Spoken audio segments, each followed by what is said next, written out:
Welcome back to the Company of the Cat. Hi! We collectively are just going to pretend that I am not the George Martin of A Song of Ice and Fire YouTube and didn't vanish while doing literally anything else except uploading on this channel. For all I know, The Winds of Winter is out and I completely missed it. But what does the real George have to say about this video? Sure. Well, I don't promise you any answers.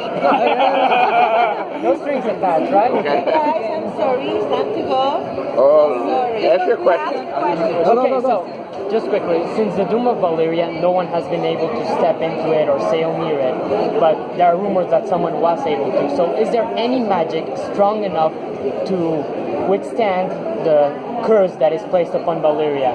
And if so, which magic is that? I don't know about magic, but there are people who have gone to Valyria. And, you know, one of them is pretty present in the book, Euron with his horn, which is definitely of Valyrian manufacturing. You may find out more about Valyria and who's gone there, and some people go there and don't get to leave again, though.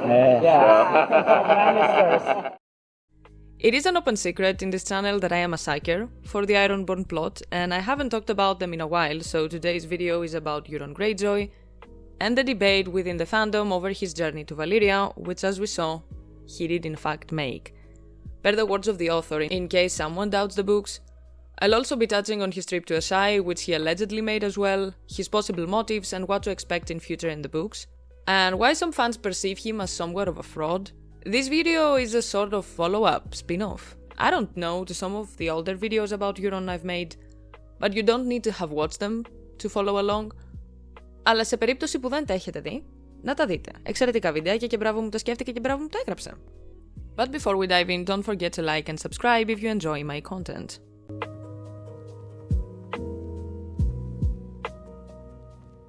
For the uninitiated, Euron Greyjoy is a member of House Greyjoy and the eldest of Balon's younger brothers.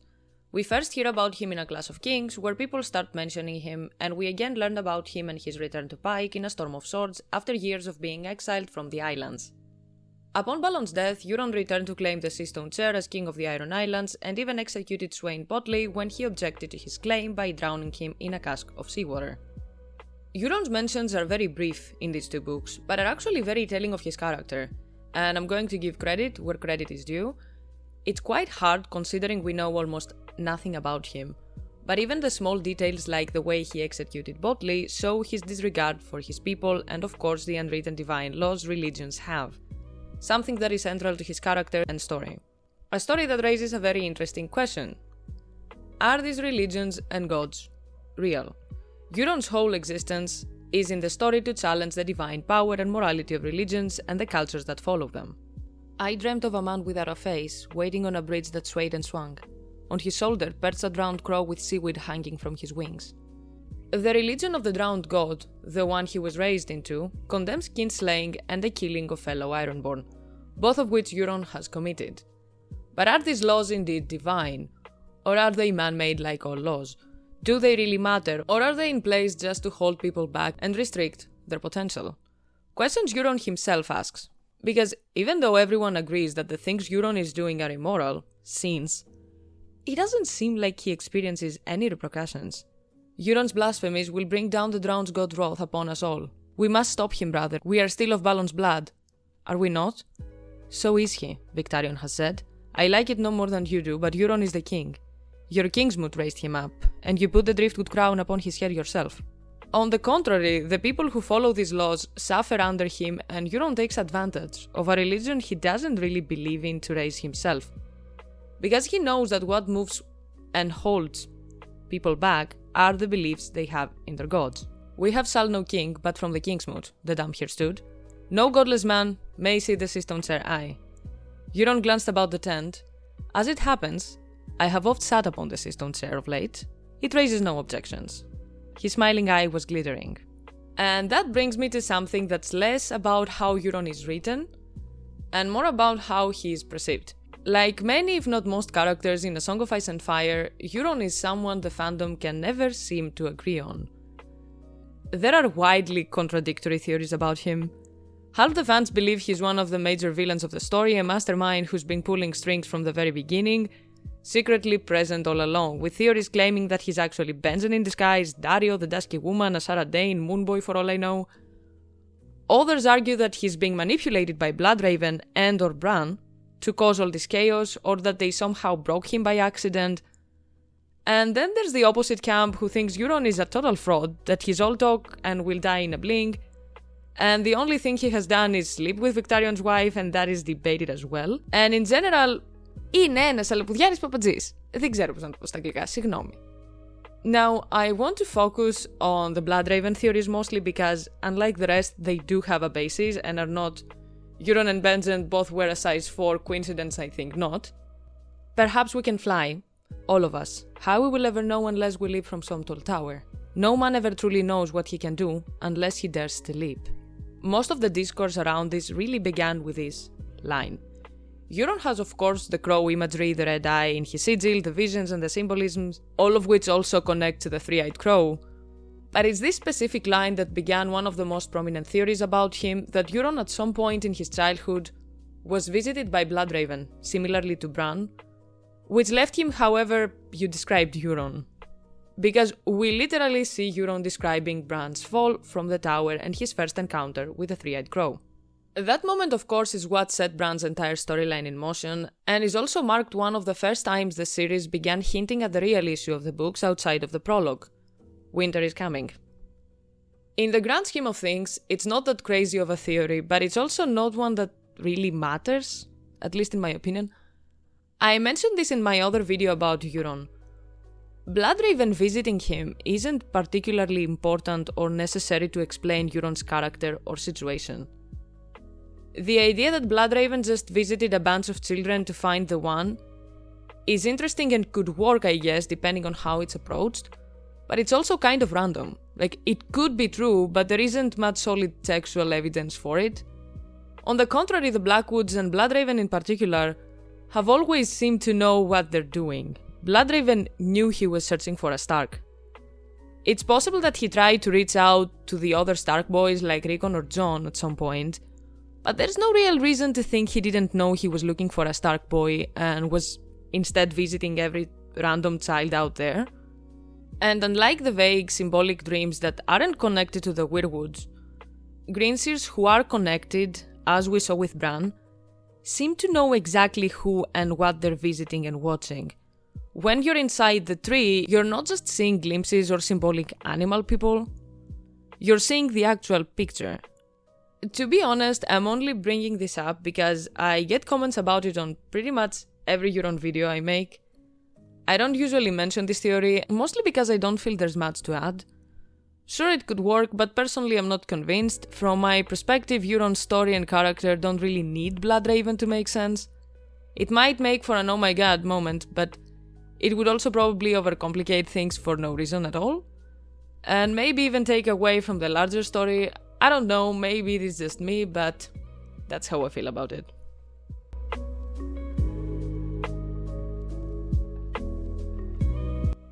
Then what exactly is the deal with Euron? If he is not some broken student of Bloodraven, what's the deal? Is he a fraud, the final villain? Is he even that important? And of course, who is he if he is not Daario Naharis? Personally, I think Euron is exactly who he appears to be, a complete psychopath with way too much confidence and just enough, but also not nearly enough knowledge to be dangerous. He's someone who plays with powers he doesn't understand, and he's absolutely going to help the shit hit the fan, but at the same time, I don't think he is the hot shit he believes himself to be. Euron stood by the window drinking from a silver cup. He wore the sable cloak he took from Blacktide, his red leather eye patch, and nothing else. When I was a boy, I dreamt that I could fly, he announced. When I woke, I couldn't, or so the Maester said, but what if he lied? It's pretty obvious that Euron has some kind of weird dream as a kid that stuck with him. At first glance, it does sound like Bran's situation, but he doesn't mention a crow. Or anything like that. It's not a crow told me I could fly and I did, but the Maester said I couldn't, and also crows do not talk, my guy. In Bran's case, the crow is actually very prevalent in his story. The crow told me I could fly, I flew in my dream, he promised me I could learn magic and fly. Euron doesn't seem like he has a guide in whatever dream he had as a child. What stands out to me is that when he says the Maester said, it sounds like the Maester literally was there when he woke up beside him. Which probably means Euron wasn't doing great health-wise, like he might have been sick or hurt or something serious enough to have a Maester watching over him. Euron actually reminds me way more of Patchface, the ghost of High Heart or Euron, and of course the many Targaryens who had prophetic dreams. Let's forget about Bloodraven and Bran for a second.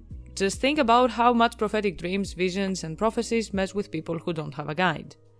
Someone stumbles across a prophecy, someone else nearly dies and starts having strange dreams, someone's born with a dragon blood or just has poor health that causes visions. We've seen all kinds of people like that in the story, a lot of them actually. Euron's been described as vile ever since he was really young.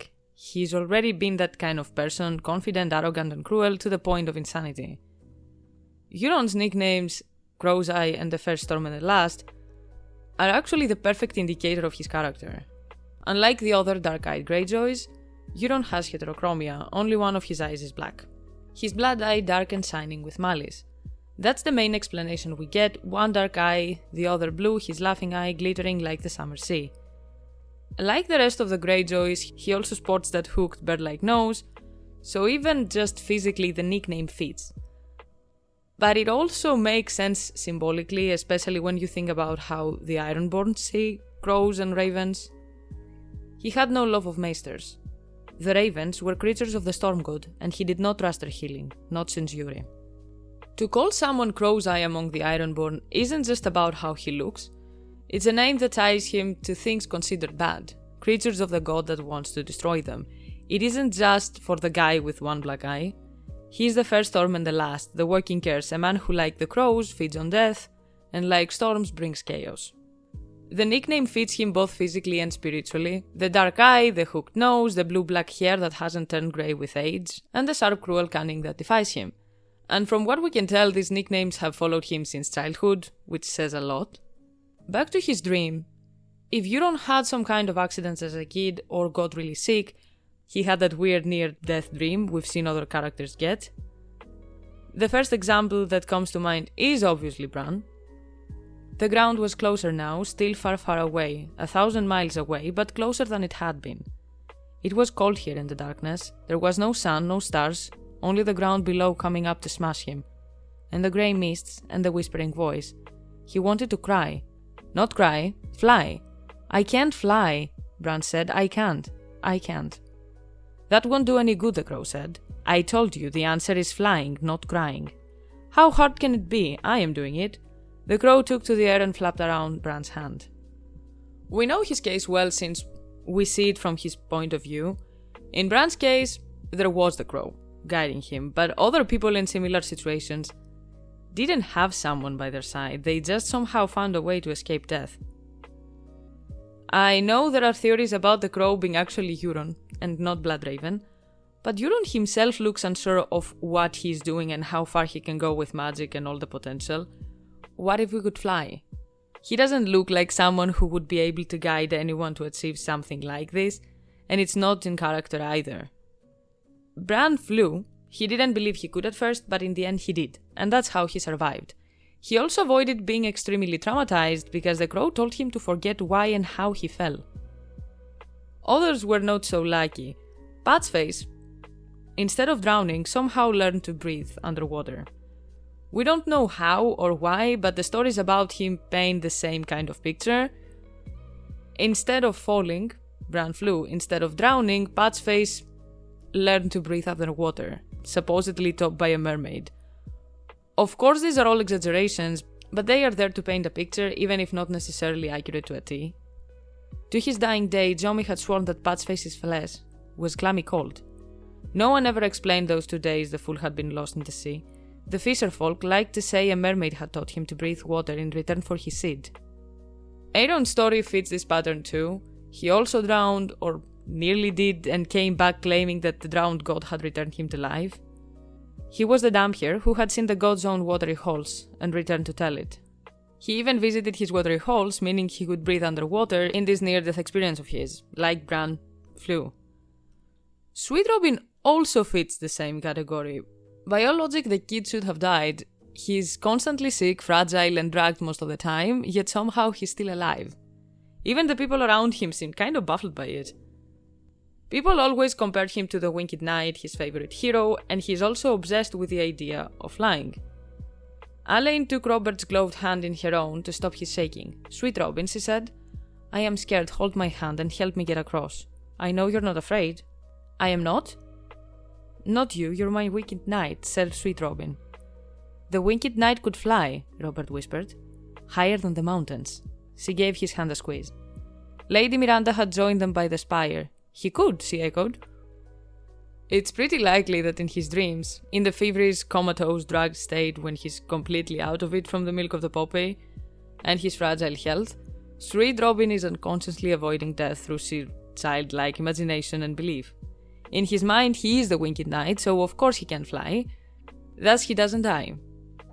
It makes sense with how obsessed he is with the Winged Knight and flying in general, and considering how many characters in the story have similar near-death experiences or fever dreams, I think it really fits that same pattern.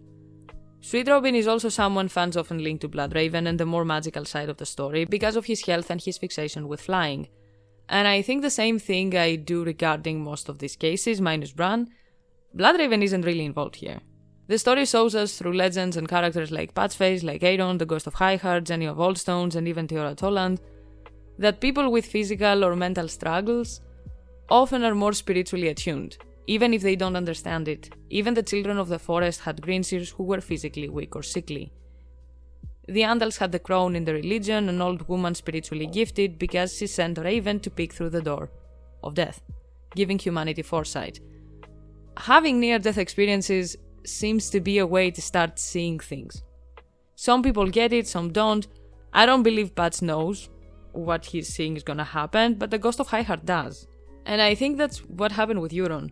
For the Maester to be there when Euron woke up, he had some kind of near-death experience as a kid, and his father had a Maester tending to him. Was he sick? Did he have an accident? Could be either. After all, Pike isn't exactly the most child-friendly place.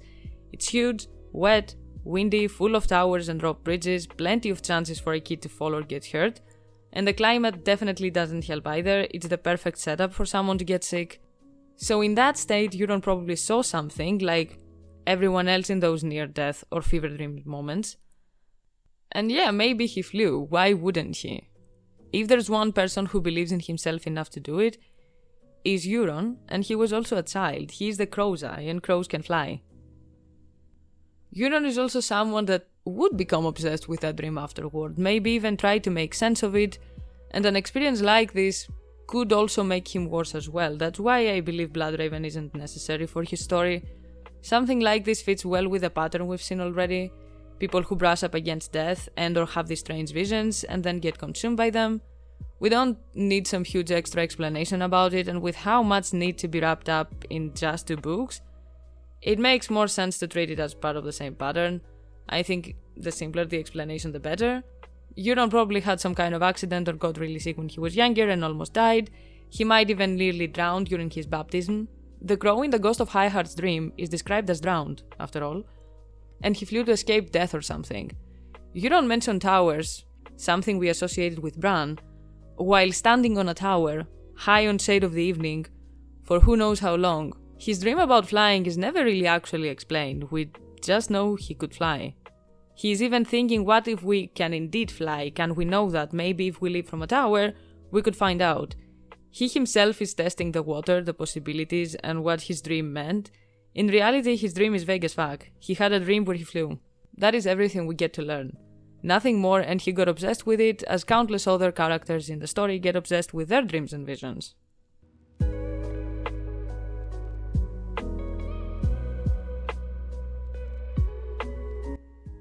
A smile played across Euron's blue lips. I am the storm, my lord, the first storm and the last. I have taken the silence on longer voyages than this, and once far more hazardous. Have you forgotten? I have sailed the smoking sea and seen Valyria. Every man there knew that the Doom still ruled Valyria. The very sea there boiled and smoked, and the land was overrun with demons. It was said that any sailor who so much as glimpsed the fiery mountains of Valyria rising above the waves would soon die a dreadful death, yet the crow's eye had been there, and returned.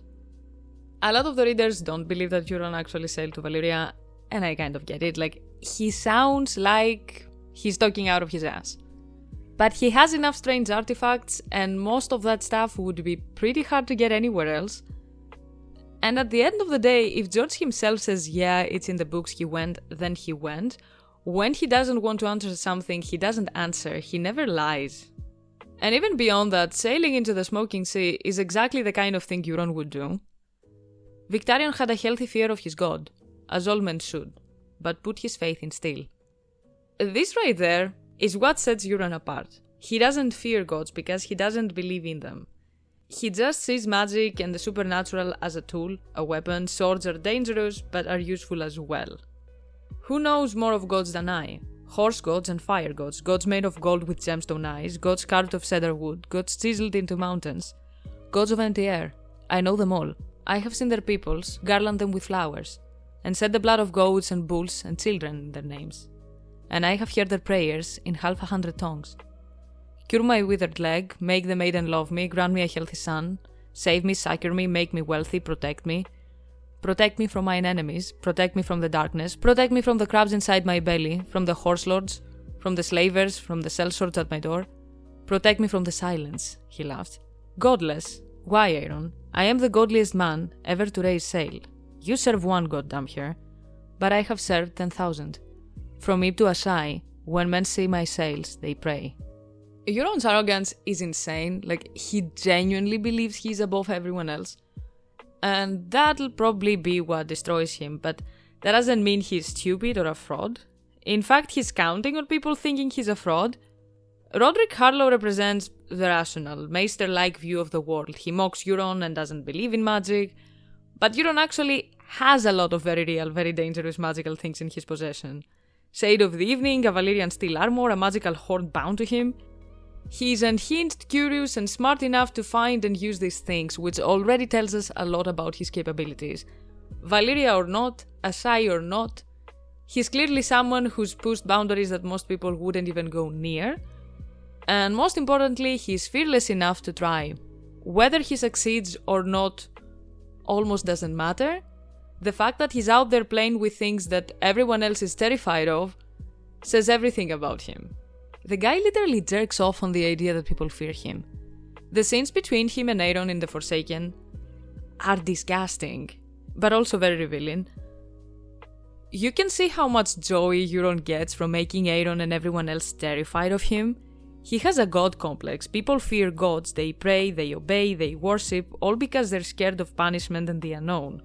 If he fears no god, and everyone else fears him, then in his mind he's basically become one. Pray to me, beg me to end your torment, and I will. Not even you would dare, said the Dampier. I am your brother. No man is more as accursed than a kinslayer. And yet I wear a crown, and you rot in chains. How is that your drowned god allows that when I have killed 3 brothers? Euron could only gape at him. 3? Well, if you count half-brothers. Do you remember little Robin? Wretched creature. Do you remember that big hair of his? How soft it was? All he could do was mewl and shit. He was my second. Harlon was my first. All I had to do was pin his nose shut. The grayscale had turned his mouth to stone so he could not cry out. But his eyes grew frantic as he died. They begged me. When the life went out of them, I went out and pissed into the sea, waiting for the god to strike me down. None did. Oh, and Balon was the third, but you knew that. I could not do the deed myself, but it was my hand that pushed him off the bridge. Another very important thing in the Forsaken chapter is that, πέρα από κάθε προγνωστικό, Euron thinks he is Azor Ahai. The bleeding star bespoke the end, he said to Euron. These are the last days when the world shall be broken and remade. A new god shall be born from the graves and charnel pits. That line is basically the Azor Ahai prophecy, but twisted through Euron's point of view. Here's how Melisandre is talking about it. When the red star bleeds and the darkness gathers, Azor Ahai shall be born again amidst smoke and salt to wake dragons out of stone.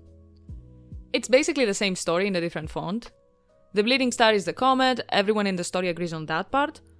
The rest is all interpretation. In Melisandre's version, the figure is a servant, instrument, or champion of the Red God.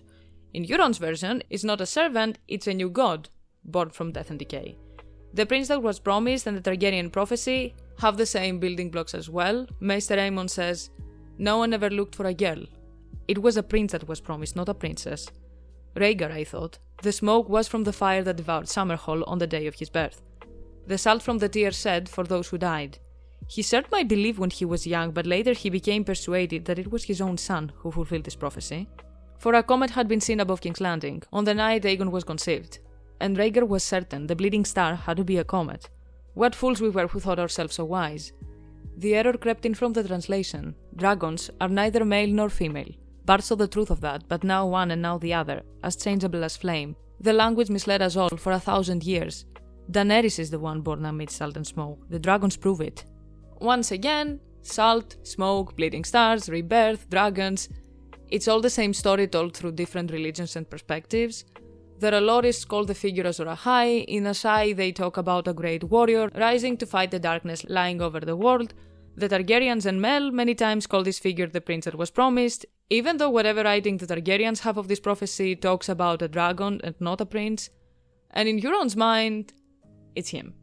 Like, he will rise among the dead, and instead of saving the world, he has to destroy it and rebuild it. The bleeding star bespoke the end, he said to Euron. These are the last days when the world shall be broken and remade. A new god shall be born from the graves and charnel pits. Then Euron lifted a great horn to his lips and blew, and dragons and krakens and sphinxes came at his command and bowed before him. Kneel, brother, the Crows-Eyed commanded. I am your king. I am your god. Worship me, and I will raise you to be my priest. Euron is kind of the Anti-Christ of the story, a false messiah, the one who wants to tear down the world and rebuild it with himself at the center. He doesn't just want power, he wants divinity. Like many others in A Song of Ice and Fire who stumbled upon this prophecy, it seems that Euron believes that everything he's been through, the dream he had as a child, the sins he's committed without punishment, and the prophecy he learned about all point to him. If the gods haven't struck him down yet, are they really real? Are they that powerful? Maybe he is just above them, maybe he is that new god. It looks like, in his mind, it all adds up. The chaos, the omens, the blood, the dreams, their signs. Prove that he's the figure from the prophecy. But even if he's not, why can't he just make it about him?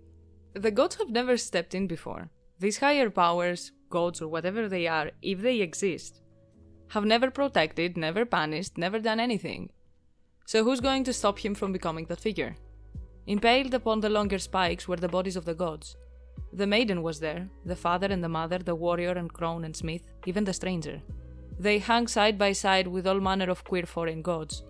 The great shepherd and the black goat, three-headed Raios and the pale-eyed Bacalon, the lord of light and the butterfly god of Nath.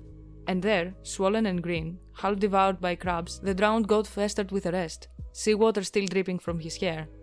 Then Euron Crows-Eye laughed again, and the priest woke screaming in the bowels of silence, as piss ran down his leg. It was only a dream, a vision born of foul black wine. And that brings up many big questions. Where exactly did Euron go? What did he do? And how did he end up drawing these conclusions? Where did he hear about the prophecy? Because if there's one thing that's clear from the Forsaken visions and his speeches throughout the books, it's that Euron genuinely believes he's the main character.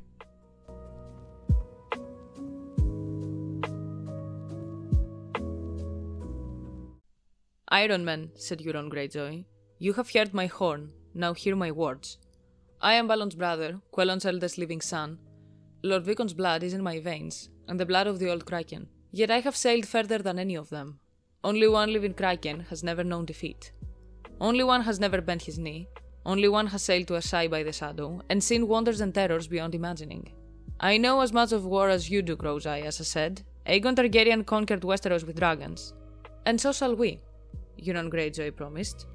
That horn you heard, I found amongst the smoking ruins that were Valyria, where no man has dared to walk but me. You heard its call and felt its power. It is a dragon horn, bound with bands of red gold and Valyrian steel, graven with enchantments. The dragon lords of old sounded such horns, beyond the doom devoured them. With this horn, Iron Man, I can bind dragons to my will. In 297 AC, he was sent away from the Iron Islands by Lord Balon as punishment for seducing or raping, there is a question mark there, Victarion's third wife.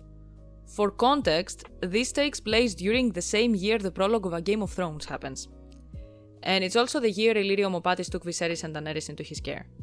It's not that far back, like just 3 years before the current timeline. And it's also around the same time magic started to wake up. We see the first attack from the others, and in the years that follow, we get direwolves south of the wall, the comet and dragons being born again, considering Melisandre had already traveled to Dragonstone and started influencing Selyse and Stannis by the time the comet is visible. Euron's travels take place right around the time this prophecy and other similar ones like the Stallion prophecy start getting talked about again. By religious people, by mages, and in general all across the world. Euron's travels take place the same time Mel also started to look for Azor Ahai. Why did Melisandre seek out Stannis? Did she see him in her flames and decided to seek him out on her own, or is she on a mission on behalf of the Red Priests? It doesn't seem at any point as if the latter is the case when you compare to Mokoro, who has been sent out by the priesthood. You're right. Melisandre has gone to Stannis entirely on her own and has her own agenda. It seems like this prophecy started to be brought up again more and more. People were having visions, talking about it, from the Stallion prophecy to the Red Priests in Volantis to whatever Mel saw and learned in Asshai. It's a safe bet that Euron also saw, heard and learned things during those 2 years that brought back his childhood dream of flying and made him interested in magic. Many people around the time started doing what they believed they were meant to do, Mel being one of them, convinced she has to find this hero. And I personally think Euron is also one of those people too. There are 3 key places Euron claims to have traveled in those 2 years. He's gone traveling before, sure, but it seems like these major journeys all happened during his exile, and they look like very legitimate claims. We have Valyria, Asshai, and Qarth. Qarth is a very obvious travel, in my opinion. Like, Euron was already a pirate, Qarth is a very rich and huge port city, magic or not, prophecy or not. Why not visit the city? He has definitely been to Qarth, and probably more than once during those 2 years, and most likely before as well. It has been theorized that Urathon Nightwalker, a character supposedly living in Qarth mentioned in A Clash of Kings, is actually Euron Greyjoy using an alias. Dany had laughed when he told her, "Was it not you who told me warlocks were no more than old soldiers, vainly boasting of forgotten deeds and lost prowess?" Zaro looked troubled, and so it was then, but now I am less certain. It is said that the glass candles are burning in the house of Urathon Nightwalker, that have not burned in 100 years. A man must wonder, he sighed. These are strange times in Qarth. He's mentioned extremely briefly, and to be completely honest, I doubt this is actually Euron, but I do think it's a hint about Euron. The name Urathon screams Ironborn, and that's confirmed later in the World of Ice and Fire, where we learn about Urathon Goodbrother, the Bad Brother, a character with a storyline that's quite similar to Euron's. My question is, if Urathon really is Euron, then why doesn't he have glass candles with him? Like, since he apparently has more than one back home in Qarth, why not flaunt them along with everything else? If he had glass candles together with his Shade of the Evening, I think we'd know, so I lean toward the idea that this is more of a hint that Euron was in Qarth and that he's gonna be an issue. It actually makes quite a lot of sense if Euron visited Qarth looking for Dany after her visit. The biggest clue, I think, is Pyat Pri from the House of the Undying. Pyat Pri, Xaro Zoandaxos, and Quaithe were the representatives of Qarth during Dany's visit. Pyat is the one who escorted Daenerys to Qarth and tried to convince her to come with him to the House of the Undying. In A Dance with Dragons, Xaro tells Dany that she hadn't been gone a fortnight before Pyat set out from Qarth with 3 of his fellow warlocks to find her in Pentos, to get revenge for the burning of the House of the Undying. Then in The Forsaken, while Aeron is held captive on the Silence, he sees mutilated warlocks among the prisoners, and one of them keeps repeating the word Pri. I think Euron basically played Uber with them. He was searching for Daenerys in Qarth, but she had already left the city. Pri and the others were gonna search for her as well, so he suggested traveling with him. He's a great bullshitter, a skilled captain, and he's got a ship. It totally tracks. That would explain how he captured them, and how he ended up with so much Shade of the Evening. And he seems to have plenty stored away, so it fits, I think. And it's very on brand for Euron as well. I think Qarth, and most definitely Braavos, where he could have hired the faceless man who killed Balon, were his last stops in 299 AC before his return to Westeros that same year. Timeline-wise, it fits. Asshai is another place I can easily see Euron visiting. Sure, it has a pretty sinister reputation, but it's not like no one ever's gone to the port city before. Yeah, people don't go to Stigai, and honestly I doubt Euron did either. I think he'd brag about it way more if he had. But I'm fairly certain he did go to Asshai. After all, the people of Asshai pay very well. A shitton of jewels, gold and whatever else just for food and water, since everything there has to be imported because of how toxic the land is. And I think Asshai is a really important place because it's steeped in magic and most likely where the prophecy itself comes from. Melisandre also seems to have learned the full version of the prophecy there. In ancient books of Asshai it is written that there will come a day after a long summer when the stars bleed and the cold breath of darkness falls heavy on the world. In this dread hour a warrior shall draw from the fire a burning sword, and that sword shall be Lightbringer, the red sword of heroes, and he who clasps it shall be Azor Ahai come again, and the darkness shall flee before him. Euron definitely has that same prophecy, and the stuff this prophecy says are very important because it can easily explain why Euron even thought of going to the ruins of Valyria. Both in Mel's version of the prophecy as well as the one Mr. Aemon and the rest of the Targaryens had, we get some very important information about the place the dragons will be born again. When the red star bleeds and the darkness gathers, Azor Ahai shall be born again, amid smoke and salt to wake dragons out of stone. What better place among salt and smoke to wake dragons out of stone than the smoky, drowned ruins of Valyria? Melisandre had the same line of thinking pretty much, which is why she went to Dragonstone, an ex-Dragonlord volcanic island surrounded by salt and shrouded in smoke from Dragonmont. Acquiring a dragon egg is hard, sure, but not that hard. Petrified eggs exist, and rich people do trade them, so finding one is possible, especially if he was trading with Asshai. For sure easier than getting a Valyrian steel armor set or a magical horn. Expensive, yes, but not impossible. I once held a dragon's egg in this hand, brother. This made his wizard sword he could hatch it if I gave him a year and all the gold that he required. When I grew bored of his excuses, I slew him. As he watched his entrails sliding through his finger, he said, "But it has not been a year." Grahorns died, you know. Who? The man who blew my dragon horn. When the maester cut him open, his lungs were charred, as black as soot. Show me this dragon's egg. I threw it in the sea during one of my dark moods. Euron gave a shrug. Whether he actually threw the egg away, sold it, or used it as payment for the Faceless Men is another conversation entirely. What matters is that Euron was clearly familiar with the Azor Ahai prophecy, understood where the dragons might be walking, and did possess a dragon egg at some point. Just like others before him, I think he tried to hatch it and failed, even with a mage's help. And what better place to try than the Smoking Sea? Have you forgotten? I have sailed the Smoking Sea and seen Valyria. Here's where I think Euron exaggerates, but only partly. I do think he sailed through the Smoking Sea, and he did see Valyria, but he did not go into the ruins themselves. Like, he wouldn't have to. You could loot countless treasures just along the edges, near the coast, I imagine. As someone who has grown up in a place with quite a few ancient settlements near the coast, you can still find a ton of things. Broken plates, vases, tools, knives. It's not necessary to go to the ruins themselves. And Valyria is a place that people do not visit, so things being stolen is very hard. Most likely there were many goods around there. I think he did sail there, tried to hatch the egg, failed, took with him possible treasures, and left. Maybe he lost the egg there, maybe he paid a faceless man with it, or with something else, just as valuable. Now, there was an information claim, I don't know, from some of the Game of Thrones A Song of Ice and Fire companion apps, that Euron purchased the horn from a mage, rather than finding it in Valyria.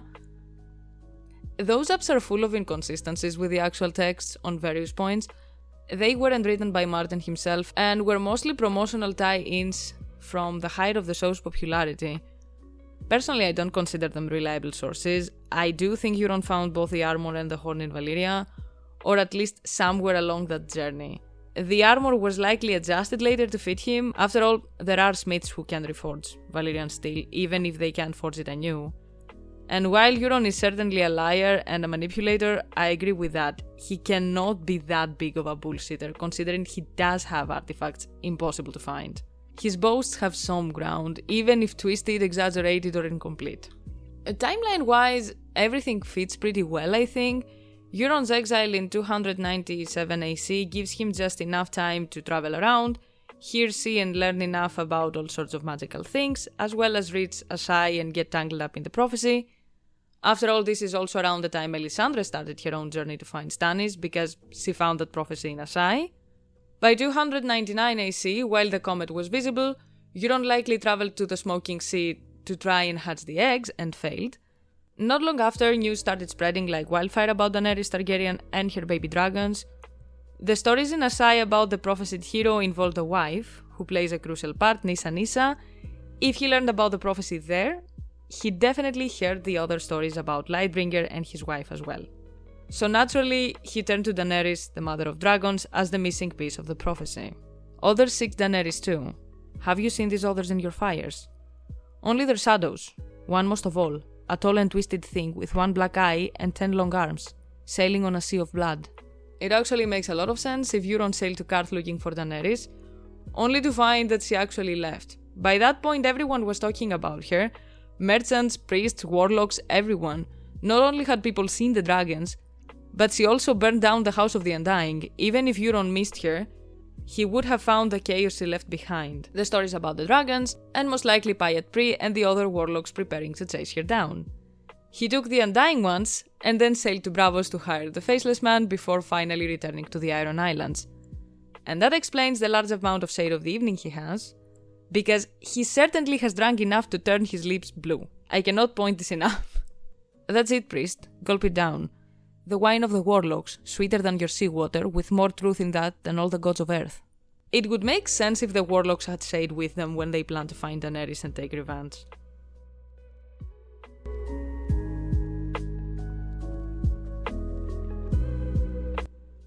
To the surprise of literally no one, Euron is one of my favorite non-POV characters.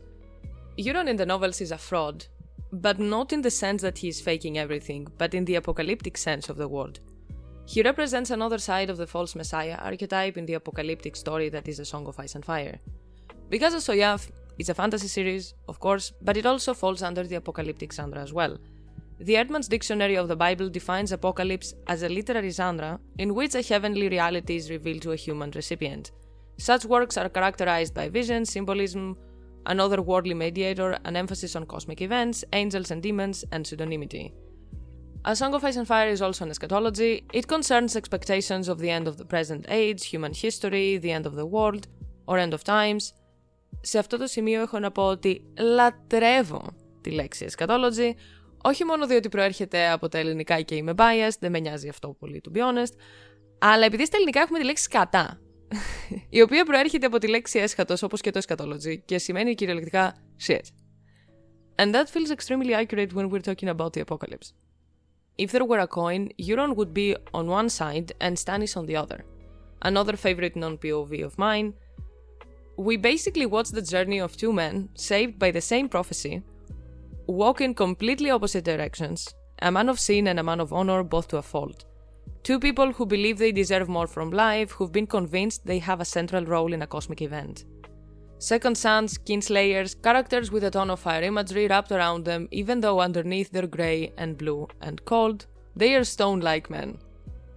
The night they moved him, he had seen the moon floating on a black wine sea with a leering face that reminded him of Euron. At the end of the day, they are sea people, and it's honestly ironic that the ones who end up the most affected by this fiery prophecy, convinced they're some kind of savior or god, are some of the least fiery figures in the story in basically every other sense. They wear fire, but it's just a costume. Stannis is cold, unmoving stone, a still ocean born into a family of storms, always slightly out of place. Euron is the first storm and the last, the Greyjoy, born an Ironborn but exiled, nicknamed after two things his people consider the worst omens possible. Both his characters are basically the same, but also complete opposites, and I'm pretty sure that's intentional.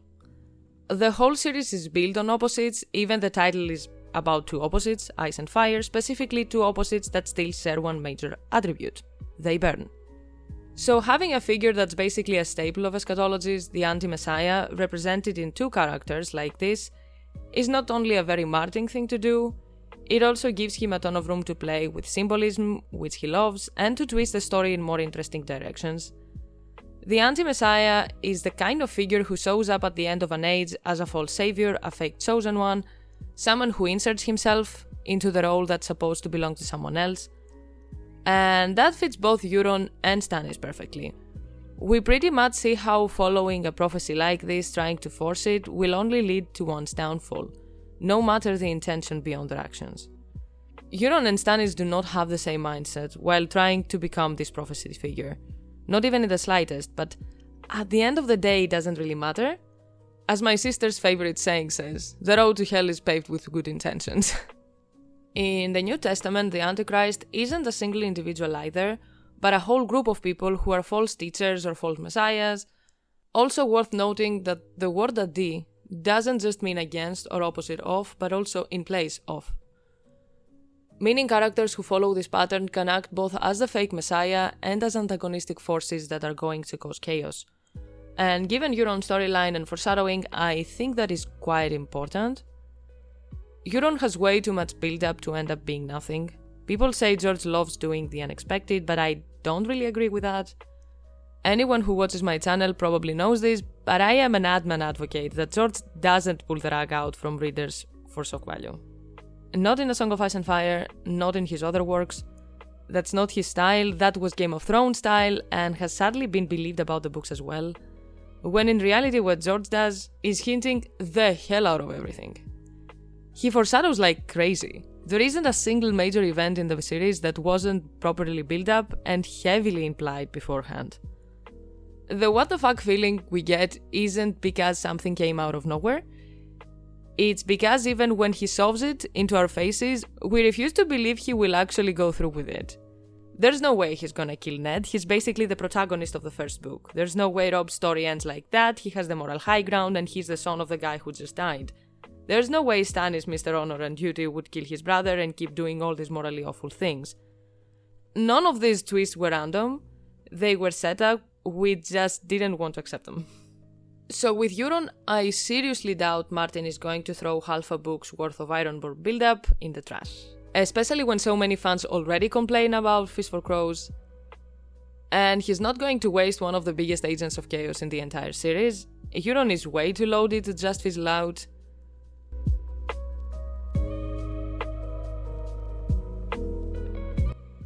So is he gonna be the final villain of the story?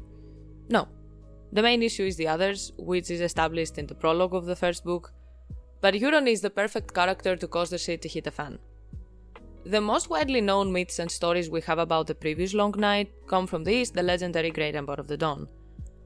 When the daughter of the Opal Emperor succeeded him as the Amethyst Empress, her envious younger brother cast her down and slew her, proclaiming himself the Bloodstone Emperor and beginning a reign of terror. He practiced dark arts, torture and necromancy, enslaved his people, took a tiger woman for his bride, feasted on human flesh and cast down the true gods to worship a black stone that had fallen from the sky. In the annals of the Further East, it was the Blood Betrayal, as his usurpation is named, that ushered in the Age of Darkness called the Long Night. Despairing of the evil that had been unleashed on Earth, the Maiden Maid of Light turned her back upon the world and the Lion of Night came forth in all his wrath to punish the wickedness of men. It's no secret that the Bloodstone Emperor has a ton of Azor Ahai-esque imagery around him. He is one of the main reasons the evil Azor Ahai theories exist and why they're so popular in the fandom. Personally, I'm not really a fan of those theories for several reasons. One of them is that the Bloodstone Emperor, from the little we actually know, feels like the mythic version of Euron and Stannis, and not really Azor Ahai.